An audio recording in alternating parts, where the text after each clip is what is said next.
बेटा शेयर बाज़ार में कामयाबी के लिए ज़रूरी है अपना दिमाग इस्तेमाल करना। लोग सोचते हैं दूसरे की टिप्पों को फॉलो करें, वो अच्छा नहीं है। अब उसके लिए आपको अपनी इन्फॉर्मेशन बढ़ानी है, जो कि हम आपको प्रोवाइड करते हैं अपने टेलीग्राम चैनल पर सुबह सुबह। सारे अच्छी अच्छी कंपनियों के रिपोर्ट्स, रिजल्ट्स, FNO, दुनिया भर की बाज़ार सुबह सुबह का विश्लेषण, और इसके साथ हम प्रस्तुत करते हैं आपके लिए ऐसा कोई हॉट पिक जिसको कोई ब्रोकरेज हाउस कोई रिकमेंड कर रहा है, और उसकी पूरी की पूरी रिपोर्ट हम यहाँ छापते हैं। आप उस रिपोर्ट को पढ़िए और उसके बाद आंख मीच पे उसको निवेश मत करिए, उसको अपने रडार पे रखिए, देखिए वो शेयर कैसा है, ब्रोकरेज रिपोर्ट ने क्या कहा है, उससे अपना एक विचार बनाकर जब सही मौका हो तो उसमें निवेश करें। ये चैनल बिल्कुल फ्री है, लिंक डिस्क्रिप्शन बॉक्स और पिन कमेंट में दिया हुआ है। हाय गाइस, आपका स्वागत है आपके अपने show MKJ talks for investment इन हिंदी में। कैसे हैं आप भाई? कार्यक्रम की शुरुआत करेंगे दो पार्ट से। एक तो हम बात करेंगे MKJ स्टॉक टॉक्स की, और दूसरा MKJ IPO टॉक्स की। रीज़न क्योंकि 4 IPO खुल रहे हैं, बच्चे लगातार मुझसे कह रहे थे इन IPO के बारे में बताएं, तो चूँकि डिटेल्स लास्ट मोमेंट पे और क्लियर हो जाती हैं, इसकी चर्चा हम करेंगे। इस पर मैं 4 शॉर्ट्स भी बना दूंगा, आप वो वीडियोज़ भी देख लीजिएगा। तो शुरू करते हैं MKJ स्टॉक टॉक से, क्योंकि चिंता का विषय सबसे गंभीर इस वक्त है आपका जाना पहचाना। अगर आप पहचान गए तो वीडियो को पॉज करिए, कमेंट में लिखिए, और वो है आइडिया। वोडाफोन आइडिया ने सबकी बैंड बजाई हुई है। देखिए साहब, अगर आप देखेंगे आज वोडाफोन आइडिया ने 4 रुपये 55 पैसे का लो बनाया। आइए मैं इसकी एक स्क्रीन रिकॉर्डिंग ले आता हूँ, आपको अच्छा लगेगा। ये आ गई स्क्रीन रिकॉर्डिंग। तो आप देखिए वोडाफोन आइडिया ने आज 4 रुपये 55 पैसे का लो बनाया और 6 रुपये 10 पैसे का हाई बनाया। समझ सकते हैं आप, लोगों के तोते उड़ गए, और बाद में 5.95 अपने हाई के आसपास ही बंद हुआ। अब ये वीकली चार्ट देखिए किस रफ्तार से 8 रुपये 60 पैसे से गिरकर एक वीक के अंदर जो शेयर है, अगर आप देखें 4 रुपये कितने 55 पैसे का उसने आज लो बनाया। इसमें लो का डेटा ठीक नहीं है। 4 रुपये 55 पैसे का लो बनाया। 8 रुपये 60 पैसे से 4 रुपये 55 पैसे, यानी 4 रुपये तक की गिरावट आई। 70,000 का लॉस है। जो भी लोग 8 रुपये 8.5 रुपये के लपेटे में फंसे, तो 3 रुपये का भी लॉस पर शेयर मान के चलो, अगर लोगों ने देखा हो तो 70,000 शेयर पे 2,10,000 का एक पुट के ऊपर लोगों को लॉस देखने को मिला। छोटे इन्वेस्टर्स की तो घंटी बज गई। 2,10,000 रुपये, 10, 20, 25, 50,000 रुपये उनकी बेचारों की छुट्टी हो जाती है। 2,10,000 रुपये तो अच्छे अच्छे निवेशक, बड़े निवेशकों की भी पेंटें गीली हो जाती हैं। मैं क्या क्या बताऊँ उनके साथ क्या क्या हो जाता है, जिसके चलते मेरा मानना है कि हर एक बंदे ने अपने रिस्क एपेटाइट के साथ, जब वो गिरना शुरू हुआ, किसी ने 7 रुपये के लेवल पे, किसी ने 6.5 के लेवल पे, किसी ने 6 के लेवल पे, नहीं किसी ने 5.5 पे, नहीं तो फिर 5 पे, नहीं तो 4.5 पे, तो सभी ने अपना माल काट दिया होगा। मेरे को ऐसे लगता है सारे के सारे छोटे रिटेल निवेशक तो कट चुके हैं, सब ने अपनी पुट्टे सिक्योर ऑफ कर लिए। आप मुझे कमेंट में बताइए, मुझे आइडिया भी लगेगा, क्या आपने अपनी सिक्योर ऑफ करी है पुट? कमेंट में लिखिए कि किन्होंने अभी होल्ड की हुई है, किन्होंने अभी सिक्योर ऑफ की है। अभी दूध का दूध पानी का पानी हो जाएगा। अगर इस तरह से अगर छोटे निवेशकों ने अपनी पुट्टे सिक्योर ऑफ कर लिए, छोटे ट्रेडर्स ने कर लिए, जिनको ऑपरेटर्स ने बुरी तरह फंसाया न्यूज़ के चलते, तो मुझे लगता है अब ये शेयर ऊपर की यात्रा शुरू कर चुका है। और गिरेगा तो सही, जब कोई चढ़ता है तो गिर गिर के चढ़ता है, पर अब शायद इसकी ऊपर की यात्रा चालू हो गई है। लेकिन ऊपर जाने से पहले 10 बार नीचे को झटके देगा, और जो बच्चे कुच्चे लोग हैं जिनके हौसले हैं उनके भी तोड़ेगा, सबके शेयर निकलेंगे। उसके बाद ये जो है 8-1 रुपये का लेवल टच करेगा, ऐसा मुझे लगता है। डिस्क्लेमर ऑलवेज होता है कि मैं गलत भी हो सकता हूँ। मेरी काफ़ी सारी पोजीशन है, क्या बताऊँ, मैंने कोई स्क्वायर ऑफ नहीं करी। हाँ, मैंने नई पोजीशन में एंटर नहीं करी। मैंने एक पोजीशन करी थी परसों, कल मैंने कोशिश करी, वो हुई नहीं। उसके बाद मैंने आज तो कोशिश नहीं करी, मैंने इसको देखना ही बंद कर दिया। मैंने कहा अब इसको देखना बेकार है, अब मैं और पोजीशनें नहीं बनाऊंगा। हाँ, बढ़ जाएगा तो मेरे लॉस कम हो जाएंगे, मैं उसी में खुश हूँ। ज़्यादा लालच नहीं, लालच तो पहले ही बहुत हो चुका है, और अच्छी पोजीशनें बना ली। हालांकि जिस तरह से मैं ओवरऑल ट्रेड करता हूँ उसके हिसाब से ज़्यादा पोजीशनें नहीं हैं, लेकिन फिर भी है।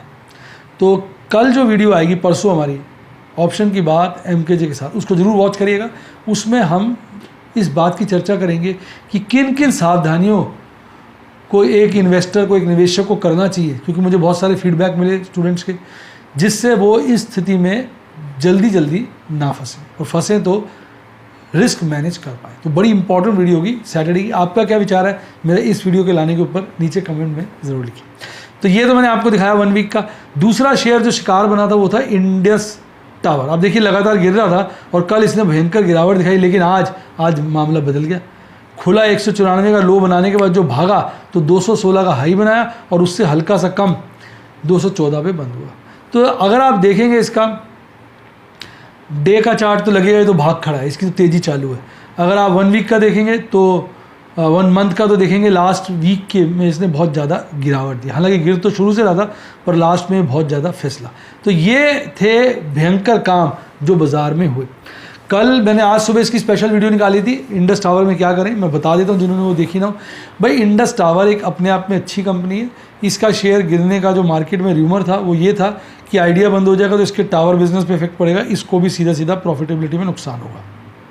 लेकिन समझने की बात यह कि आइडिया के सब्सक्राइबर जियो के पास जाएंगे, आइडिया के सब्सक्राइबर एयरटेल के पास जाएंगे अगर बंद होता है, जो रिमोट पॉसिबिलिटी है। तो उस केस में इसका काम बिल्कुल थोड़ी ख़राब हो जाएगा, उनसे काम आ जाएगा। तो इफेक्ट तो पड़ता ही है, कोई बुरा हालत होती है, बुरी बात होती है, पर ऐसा नहीं है कि इसको बहुत ज़्यादा इफेक्ट पड़ेगा। और ये हाई डिविडेंड यील्ड कंपनी, इसका डिविडेंड यील्ड देखेंगे तो 9-10% के आसपास है। तो ओवरऑल मुझे ये स्टॉक ठीक लगता है। मैंने सुबह की वीडियो में कह दिया था, हालांकि उसके बाद शेयर गिरा और फिर भागा, तो मुझे अच्छा लगा कि मैंने अपने जो विचार प्रस्तुत किए मार्केट ने उसको रिस्पेक्ट किया। तो ऐसा मेरी फीलिंग है। अब वोडाफोन में कई बच्चे पूछ रहे हैं क्या करें क्या करें क्या करें। बड़ा सिंपल सा तरीका वोडाफोन का। आप अपने दिल से सोचिए, अपने दिल से पूछिए, आपको लगता है वोडाफोन बंद हो जाएगा? मेरे से मत पूछिए, किसी और से मत पूछिए, इसका जवाब किसी के पास नहीं है, इसका जवाब सिर्फ सरकार के पास है। तो सरकार से पूछिए या अपने दिल से पूछिए। सरकार में आपका बस चलता नहीं है, मेरा बस चलता नहीं, तो अपने दिल से पूछना पड़ेगा। अपने दिल से पूछिए, अपनी जजमेंट लीजिए। आपको लगता है भाई ये कंपनी बंद हो जाएगी, तो बस मौका देख के जहाँ ठीक लगे आप इसमें अपनी पोजीशन को स्क्वायर ऑफ करिए, टाटा बाय बाय करिए, इसके रेट को देखना बंद कर दीजिए। आपको लगता है साहब बंद नहीं हो गई, चलेगी तो जरूर, तो आप आँख बीच लीजिए, इसका रेट अभी देखिए मत जब तक 8 रुपये नहीं आता। अपना शांति से इसको देखना बंद करो। जैसे ये भागेगा ना, टीवी पर हर जगह फ्लैश होना शुरू हो जाएगा, आपको अपने पता चल जाएगा भाग गया। तो उससे क्या आपका जो है ध्यान इससे जाएगा नहीं। जितना इसके स्क्रीन को, जितना इसके रेट को आप देखते रहेंगे ना, आपसे कोई ना कोई गलत काम हो जाए। तो रेट देखते रहना भी अपने आप में बड़ी खतरनाक है। टकटकी बांधते देखते रहो तो कहीं ना कहीं आदमी जो है टेकन अवे हो जाता है। तो मैंने आपको सिंपल बढ़िया रणनीति बता दी है, रणनीति साफ है, इसका सॉल्यूशन आपके पास है। आपने अपने से पूछना है अकॉर्डिंगली क्या डिसीजन लेना है, वो मैंने बता दिया। पर यह तय तो आपको अपने से पूछ के करना पड़ेगा, ये कंपनी चलेगी या बंद होगी। तो मुझे लगता है आप सबकी क्वेरी सॉल्व हो गई होंगी। हो गई तो फटाफट वीडियो को लाइक करो, कमेंट में लिखिए कि मैंने आपकी क्वेरी सॉल्व करी कि नहीं करी। आइए अब बात करेंगे आपके फेमस 4 IPOs खुले हुए हैं साहब। एक का मैंने जो मुझे पसंद था उसका मैंने पहले ही विश्लेषण कर दिया था परसों की वीडियो में, मैं तो उसमें लगाऊंगा ही। उसका नाम है देवयानी इंटरनेशनल। नंबर 1 मैं दूंगा देवयानी इंटरनेशनल को, नंबर 2 दूंगा मैं एक्सैरो टाइल्स को, नंबर 3 दूंगा विंडलास जो भी है बायोटेक को, और चौथा कृष्णा डायग्नोस्टिक्स को। देवयानी इंटरनेशनल में लग रहा है बहुत बढ़िया रिटर्न आएगी, अच्छी खासी रिटर्न आएगी, बढ़िया IPO है, इसमें तो लगाना ही चाहिए। एक्सैरो टाइल्स के अंदर अच्छी रिटर्न आनी चाहिए, पर कंपनी छोटी है, कंपनी अच्छी है, छोटी है, एप्रिसिएशन है, वैल्यू के लिए बढ़ने के लिए गुंजाइश है। विंडलास का जल्दी कोई नॉन कंपिटिटर नहीं है जिससे इसको कंपेयर कर सको, तो इसलिए इसकी वैल्यूएशन का प्रॉब्लम है और अपने आप में छोटा इशू है, थोड़ा सा ठीक ठाक सा लग रहा है। यानी Devyani 4 star, Exxaro tiles 3.5 star, Windlass 3 star और कृष्णा डायग्नोस्टिक 2.5 स्टार दूंगा मैं। ये मेरी रेटिंग है, क्योंकि कृष्णा अपने आप में जो पीयर्स के मुकाबले मुझे एक्सपेंसिव लग रहा है। अब इसका ये मतलब नहीं होता कि इसमें आपको रिटर्न नहीं आएगी। रिटर्न तो किसी भी IPO में आ सकती है, क्योंकि आपने देख लिया गेम सारा ऑपरेटर का। अगर आप मेरे साथ जुड़े हुए हैं तो मैं जगह जगह पे आपको ऑपरेटर के कारनामे बताता रहता हूँ। रिसेंट कारनामा आपने आइडिया में देख लिया, वही शेयर 4.55 का बिक के 6 रुपये 10 पैसे बिक जाता है। ये क्या है, ये क्या है? 33% का राइस, क्या है ये साहब? ये बाजार में कोई न्यूज़ आ गई थी? कुछ नहीं आई, ड्रामा है। तो ये आप बात समझ गए होंगे। तो भाग तो सकता है शेयर, अगर ऑपरेटर उठा लेगा तो खींच देगा, लोगों को फंसा देगा। तो मेरा हिसाब से देवयानी इंटरनेशनल पे आप लॉन्ग टर्म के लिए और लिस्टिंग गेन के लिए इन्वेस्टमेंट कर सकते हैं। एक्सैरो टाइल्स में मैं कहूँगा लिस्टिंग गेन के लिए करिए, लॉन्ग टर्म ज़्यादा मत करिए। अगर गेन आता है तो निकल जाइए, अगर आप लगा रहे हैं, ठीक है कि नहीं? ज़्यादा इससे बढ़िया बेहतरीन ऑप्शंस अवेलेबल हैं। विंडलास बायोटेक में रिस्की एग्रेसिव इन्वेस्टर ही लगाए, लिस्टिंग गेन के लिए ज़्यादा ना सोचे। अच्छा गेन हो जाए टाटा बाय बाय कर दे, लेकिन एग्रेसिव जो रिस्क बियर कर सकता हो कि लॉस हो जाए तो रोना शुरू ना कर दे। यही बात कृष्णा डायग्नोस्टिक्स के लिए कहूँगा। रिस्की इन्वेस्टर्स लिस्टिंग गेन के लगाए, क्योंकि लिस्टिंग गेन पे हवा में चढ़ जाता है शेयर, बेच बाज दो, क्योंकि इससे बेटर तो और डॉक्टर लाल है, ढेरों शेयर अवेलेबल अच्छे। तो मैंने अपनी तरफ से आपको सारी बातें बता दी, आपको कैसे लगी फटाक से कमेंट में लिखिए। इसकी वैल्यूएशन के ऊपर मैं 3 या 4 शॉर्ट्स बना दूंगा आज ही, तो आप उस वीडियोस को भी वॉच कर लीजिएगा, क्योंकि शॉर्ट्स में हम एक बात को 1 मिनट में अच्छे से डिस्कस कर लेते हैं। आइए अब बात करते हैं शेयर बाज़ार की कहानी, MKJ की ज़ुबानी। बाज़ार में हलचल रही और आप देखेंगे, आपको बहुत बहुत लख लख बधाइयाँ हो। आज शेयर बाज़ार ने एक नया मुकाम स्थापित किया, लाइफ टाइम हाई 16,349 का बनाया और उसके बाद लाइफ टाइम हाई के आसपास ही हाई क्लियर क्लोज हुआ है 16,294 के ऊपर उसने अपनी क्लोजिंग दिखाई। तो भाई साहब बल्ले बल्ले हो गई जी, बल्ले बल्ले। लेकिन मैं देख रहा हूँ चंद शेयरों के बेसिस पे ही बाजार को चढ़ाया गया है, ऑलराउंड बाजार में तेजी नहीं है। हालांकि आज कुछ स्मॉल कैप मिड कैप भाग रहे थे, अदरवाइज कल तक तो वो मर रहे थे।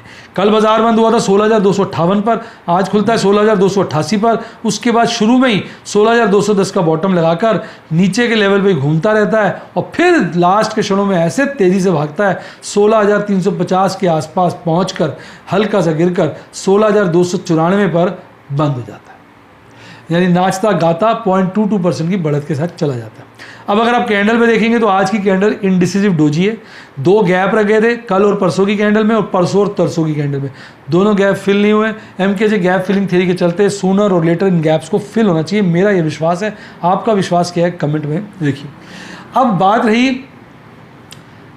आगे की। देखिए अब इंडिसिसिव डोजी बन गया है, बहुत तेज़ी आ गई है।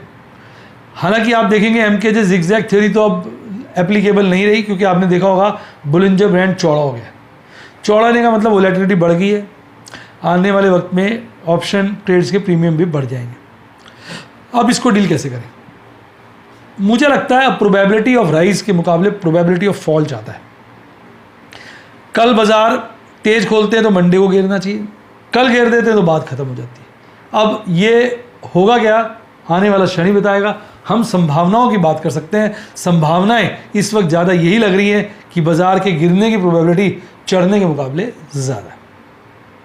आइए MACD चार्ट पे देखें, 70 का लेवल टच हो चुका है, ओवरबॉट जोन के अंदर एंटर, ओवरबॉट जोन के अंदर एंटर कर चुका है। MACD चार्ट पे बहुत ज़बरदस्त हिस्टोग्राम बना है, हरा कल से बड़ा बना है। हालांकि कल की परसों के मुकाबले बढ़त ज़्यादा थी, आज की कल के मुकाबले परसेंटेज बढ़त खासी कम है पर बड़ा है। इसलिए आप देखेंगे RSI भी थोड़ा सा स्टेबल हुआ है, ओवरबॉट जोन के अंदर आ चुका है। टॉप परफॉर्मर था आज का भारती एयरटेल। भारती एयरटेल की मेरे पास 4 कॉलें थी, चारों बेच दी, शेयर सारे बेच दिए। अगर ये कॉल इन द मनी चली जाएँ, 4 लॉट पड़े हैं चले जाएंगे, शेयर सारे बेच चुका हूँ, केवल 3 या 4 शेयर ही बचेंगे। मैंने अपनी झोली खाली कर दी। आइशर मोटर्स भागा, ITC भागा, टेक महिंद्रा भागा, टाटा स्टील भागा। अच्छी बढ़त के साथ इन शेयरों ने अपनी क्लोजिंग दी। गिरने वालों में सबसे आगे आज फाइनेंस के शेयर थे। पांचों के पांचों फाइनेंस रिलेटेड शेयर हैं। SBI, IndusInd bank, Bajaj funds finance, ICICI bank, Bajaj Finserv, सब ने बाजार में नीचे की तरफ अपनी प्रोग्रेस को दिखाया। ये थे हाल। ऑप्शन चेन एनालिसिस की बात करें तो देखिए 16,000 के लेवल पर ऑप्शन का ओपन इंटरेस्ट, कॉल ऑप्शन का ओपन इंटरेस्ट बढ़ा है 16,500 पे, ऑलमोस्ट स्टेबल है। तो 16,000 अभी भी बड़ा स्ट्रॉन्ग रेसिस्टेंस बनने की कोशिश कर रहा है। हालांकि बाजार तो 16,000 से खासा ऊपर है, पर कहीं ना कहीं कॉल राइटर्स को विश्वास है कि बाजार 16,000 के नीचे आ जाएगा, इसलिए मंथली एक्सपायरी की 16,000 की कॉलों पर वो काम कर रहे हैं, ऐसा उनका विश्वास है। पर उनका विश्वास तब डगमगा जाता है जब 16,000 पे आप देखते हैं पुट का ओपन इंटरेस्ट भी बहुत ज़्यादा है और 16,000 पे कॉल का ओपन इंटरेस्ट कम हुआ है, पुट का ओपन इंटरेस्ट बढ़ा है। तो 16,000 अपने आप में एक भयंकर रेजिस्टेंस बन के आ जाता है, सपोर्ट। तो 16,000 आपका एक स्ट्रैडल का पॉइंट हो जाता है, जो अपने आप में कोशिश कर रहा है रेजिस्टेंस की भी और सपोर्ट तो है। तो 16,500 पे देखेंगे पुट का ओपन इंटरेस्ट ज़्यादा नहीं है, यानी 16,000 के नीचे बाजार का जाना बड़ा कठिन लगता है। 16,000 के ऊपरी तरफ बाजार कहीं झूमता, इठलाता, गाता, हंसता नज़र आ रहा है। मैक्सिमम पेन अभी भी 15,000 के लेवल पे है, पर सेकंड हाईएस्ट जो है 16,000 के लेवल पे। तो बाजार में ओवरऑल तो ऑप्शन डेटा तेज़ी की ही तरफ इशारा कर रहा है। FISDH का डेटा नहीं आ पाया। अब बात करते हैं निफ्टी बैंक की। एक तरफ हमारा निफ्टी 50 हरियाली में बंद हुआ, निफ्टी बैंक लालियाली में बंद हुआ। अगर आप देखेंगे कल बंद हुआ था 36,028 पर, आज हल्की गैप अप ओपनिंग करता है 36,093 पर, खुलते ही गिरता है, फिर चढ़ता है, फिर धड़ाम से गिर के एक बॉटम बनाता है 35,661। ये लास्ट था बॉटम, उसका चढ़ता ही रहता है काफ़ी चढ़ता है, 36,115 के लेवल पर जाके फिर धड़ाम से गिरता है और अल्टीमेटली 35,834 पर कल के मुकाबले लगभग 200 पॉइंट गिरकर 0.5% की गिरावट के साथ मुंह लटकाए चला जाता है। इसकी अगर आप कैंडल देखेंगे कल की कैंडल के बराबर बनी है, तो यानी इसकी कैंडल में साफ थकान नज़र आ रही है, बेरिश कैंडल है। यानी निफ्टी बैंक की कैंडल तो ये कह रही है कि ऊपर का रास्ता तय हो गया, अब मुझे नीचे की तरफ जाना है, हम तो चले नीचे, अब हम निचड़ली हो गए। तो इनकी ये राय। तो MACD चार्ट पे बुलिश क्रॉसओवर मजबूत हुआ है, RSI पे RSI का लेवल गिरा है। तो ये कैंडलस्टिक चार्ट पे फीलिंग आ रही है। बाकी ऑपरेटर महान है, वो कैंडलस्टिक चार्ट की बत्ती बनाता है और ऐसी जगह घुसा देता है कि आदमी भी हैरान रह जाता है। यानी इसका तो हम क्या बोले। अब बात करें 4 हरियाली में, 8 लालियाली में। सबसे आगे बंधन बैंक साला मरा पड़ा था, सारा का सारा दिन लालियाली में डूबा, लास्ट में हरियाली में आ गया। HDFC बैंक, कोटक और RBL बैंक। RBL बैंक भी सारा दिन मरा हुआ था, फिर लास्ट में भाग खड़ा हुआ। गिरने वालों में सबसे आगे IDFC first, SBI, IndusInd bank. IndusInd bank सुबह से ही रोंदू बना हुआ था, लगातार गिरता ही रहा, हल्का सा कम गिरकर बंद हुआ, गिरा तो है ही। अब बात कर लेते हैं आपके favourite segment MKJ student talks की। भयंकर स्थिति के दौरान काफ़ी कोशिश करने के बाद प्रभु के आशीर्वाद से, प्रभु की कृपा से, आप लोगों की शुभकामनाओं से 70,000 के आसपास का प्रॉफिट बुक कर पाया। ओपल और बेरिल के 5 ट्रेड लिए, एक नई पोजीशन, 4 स्क्वायर ऑफ, 33,000 का एक्सक्लूसिव प्रॉफिट, टोटल प्रॉफिट लगभग 70,000 का। प्लैटिनम और रूबी के 3 ट्रेड, तीनों स्क्वायर ऑफ, कोई नई पोजीशन नहीं, समझदारी इसी में थी। टोटल प्रॉफिट लगभग 36,000 का, एक्सक्लूसिव प्रॉफिट 34,630 का। एमराल्ड और सफायर के 2 ट्रेड, एक नई पोजीशन, एक स्क्वायर ऑफ, एक्सक्लूसिव प्रॉफिट 11,200 का। डायमंड एंड सफायर का एक ट्रेड, नई पोजीशन जिसमें ली गई। आइए, आज मैंने वीकली एक कॉल को स्क्वायर ऑफ किया जिसमें करीबन 2,2500 रुपये बचे। अभी वीकली का डाटा मैं अपने ओपल के स्टूडेंट्स के साथ शेयर नहीं कर रहा हूँ, मंथली का कर रहा हूँ, क्योंकि मंथली रिलेटिवली सेव होता है, वीकली में बहुत ज़्यादा वोलेटिलिटी होती है। मैं इसकी स्ट्रैटेजी बना रहा हूँ, मैंने काफ़ी सारी इसमें पोजीशंस बनाई हैं, क्योंकि आपको पता है मेरी सिंपल सी, पहले मैं स्ट्रैटेजी बनाता हूँ, अपने पे टेस्ट करता हूँ, प्रॉफिटेबल लगती है तब आपके साथ शेयर करता हूँ। यानी पहला भाला मैं ही खाता हूँ, उसके बाद आगे जब मुझे सेफ्टी लगती है तभी आपके साथ नॉलेज शेयर करता हूँ। तो अभी ये टेस्टिंग फेज़ पे पहली कॉल स्क्वायर ऑफ करिए, काफ़ी सारी कॉलें बेची हैं, नुकसान में है, पहली स्क्वायर ऑफ करी, ठीक मुनाफा लगा। एक पुट बेची हुई है, उसमें भी लाभ है। वीकली सबसे खतरनाक होता है, मैं बता दूँ। और कोटक की मैंने आज 2 पुट स्क्वायर ऑफ करी, 15,520 का प्रॉफिट कमाया। सीमेंस की पुट स्क्वायर ऑफ करी, 10,450 का कमाया। कोटक की फिर एक और पुट स्क्वायर ऑफ करी, 9,360 का कमाया। रिलायंस की 2 पुट स्क्वायर ऑफ करी, 10,470 का कमाया। कोल इंडिया की पुट को स्क्वायर ऑफ किया, 9,660 का कमाया। भारतीय एयरटेल की पुट को स्क्वायर ऑफ शेयर्स बेचे 100, जिसमें मैंने लगभग 11,000 रुपये का मुनाफा कमाया। तो ये थे मेरे आज के लाभ के स्क्रीनशॉट। शेयर बाजार एक बहुत खतरनाक जगह है जिसमें सीधा ट्रेड नहीं करना चाहिए, सदा पहले सीखना चाहिए, समझना चाहिए, लाइव डेमोन्स्ट्रेशंस किसी ठीक से व्यक्ति के देखने चाहिए, कैसे वो फंसता है, किस किस की तरह की दुर्घटनाएं, घटनाएं, सुख घटनाएं उसके साथ घटित होती हैं, उसके रेपरकेशन समझने चाहिए। फिर ही जब आप तैयार हो जाएं, हर बात को समझ जाएं, तब आपको रिंग में उतरना चाहिए। शेयर बाज़ार अपने आप में एक फाइटर रिंग की तरह है, जहाँ पे वही फाइटर जीत पाता है जिसकी पूरी तैयारी होती है। इसके लिए ज़रूरी है कि सब्सक्राइब के साथ ज्वाइन का बटन दबाइए। मेरे स्टूडेंट प्लान आ जाएंगे यूट्यूब के, जहाँ मंथली प्लान बेसिस पर ज्वाइन कर सकते हो। एक्सेलेंट है, ये ऐसा मौका है, बाज़ार में हर तरह की हलचल है। निफ्टी लाइफ टाइम हाई पे है, शेयर मरे पड़े हैं, आइडिया में पंगा हुआ पड़ा है, bank operator full toss market को घुमा रहा है, जिसके चलते आप जितना ज्ञान इस दौरान प्राप्त कर सकते हैं वो ज्ञान शान हो सकता है सालों लग जाए प्राप्त करने में। तो मौका मत छोड़िए, कम से कम 1 महीने के लिए आप मेरा ओपल ज्वाइन करिए। अगर फंड्स की आपको दिक्कत है, फाइनेंशियल प्रॉब्लम है, तो 1 महीने का प्लेटिनम ज्वाइन कर लीजिए। और अगर आप एक अच्छे निवेशक हैं, अच्छे तरह से सीखना चाहते हैं, कोई दिक्कत नहीं है, पढ़ाई को अहमियत देते हैं, तो आप व्हाट्सएप के स्टूडेंट बने, क्योंकि वहाँ पर आप अपनी क्वेरीज भी मेरे से फटाफट सॉल्व करा सकते हैं व्हाट्सएप के माध्यम से। जिसके लिए आपको मेरी टीम को कॉल करना पड़ेगा। नंबर है 7011-323-077, 7011-323-077। डिस्क्रिप्शन बॉक्स में दिया हुआ है, उनकी मदद से आप मेरे स्टूडेंट बन सकते हैं। अच्छी किताबें पढ़नी हो, लिंक डिस्क्रिप्शन बॉक्स में, हालांकि ज़रूरत नहीं है, सब कुछ मैं वीडियो में बता देता हूँ। इसके अलावा एक बढ़िया डीमैट अकाउंट होना चाहिए, लिंक डिस्क्रिप्शन बॉक्स में, उसी से खुलवाइए। मेरी गुड विशेष आपके साथ हैं, प्रभु का आशीर्वाद है। और ये आ गया आपका टेलीग्राम का चैनल का लिंक, एक्सक्लूसिव चैनल आपके लिए, क्योंकि आपने इसको ज्वाइन करना है तो लाइव जिंगा लाला हो जाएगा। इसी के साथ साथ bye, God bless you, happy investing. और आप और आप शेयर मार्केट के बेताज बादशाह बने।